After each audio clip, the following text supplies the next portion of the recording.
ওকে, আমরা দেখতেছিলাম আমরা একটা মিডটার্ম যে শেপ ক্লাস ছিল রেক্টেঙ্গেল আর ট্রায়াঙ্গেল থেকে যে ইনহেরিট করা ছিল সেই ক্লাসটা দেখতেছিলাম। আমরা এক জায়গায় আটকে গেছিলাম যে ইনহেরিট হওয়ার সময় রেক্টেঙ্গেলটা কাজ করতেছিল না। তো আমরা দেখি এই যে সে করতে, তো আমার এখানে আমি কি করব, এখানে আমি রিটার্ন করব না, ঠিক আছে।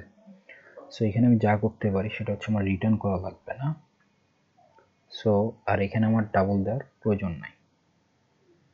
ওকে, সো আমি ডাবল না দিলে দেখতেছি যে এটা আমার ঠিক কাজ করতেছে, রাইট। আর এখানে বলে দিয়েছে ডাইমেনশন 2, রাইট। আর এখানে ডাইমেনশন 2 বলা দেওয়া ছিল না, রাইট। সো এতটুকুই ছিল। আর হচ্ছে ট্রায়াঙ্গেল, এখানে আমি ডাবল দিব না, ঠিক আছে। আর রিটার্নটার দরকার নেই, ওকে। সো এখন এই দুটা তো আমার নাই কিছু, তাই না। সো এটা আমার দরকার নাই। সো গেট এরিয়াতে আমি কিছু দেই নাই। সো দিস ডট ডাইমেনশন 2টা কি হয়েছে,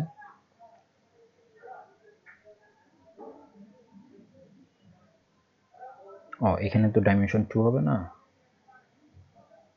এখানে ডাইমেনশন 1, ডাইমেনশন 2, এখানে তো this dot dimension 1, so dimension 1, but dimension 2 তো ডাইমেনশন 2 না, এখানে হবে হচ্ছে y is equal to dimension 2, change আছে একটু। সো এখান থেকে আমরা কি করব, গেট এরিয়াটা রিটার্ন করবে, ঠিক আছে। সো এখানে এটা পাঠানোর কোনো প্রয়োজন নেই। লেটস সে আমার যে ওভাররাইড ফাংশনটা সেটা হচ্ছে আমার রিটার্ন করবে, কি return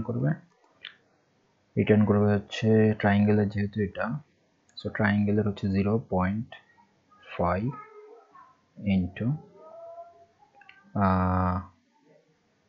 let's say dimension 1 into y, dimension 1 into y, এটা রিটার্ন করবে। কি হয়েছে,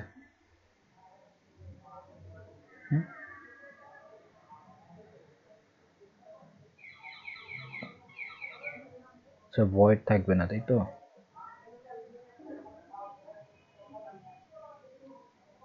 না, এখন কি হয়েছে,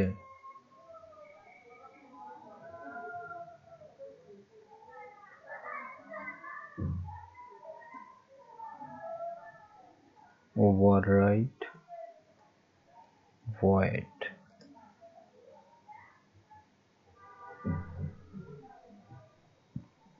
include get area return keyword must not be followed by an object expression, ওকে। এটার জন্য এরর খাচ্ছে।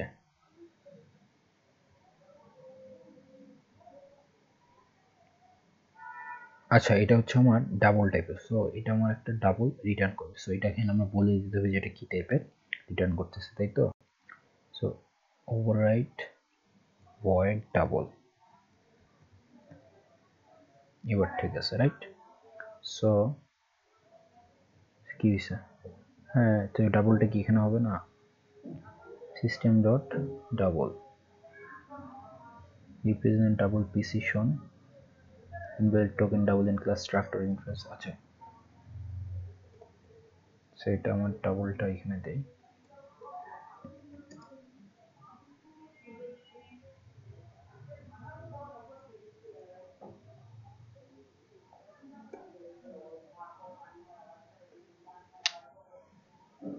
রিটার্ন করতেছে তো ডাবল টাইপের, তাই না। এটা হচ্ছে ভয়েড, ঠিক আছে, আমি পরে দেখতেছি এটা।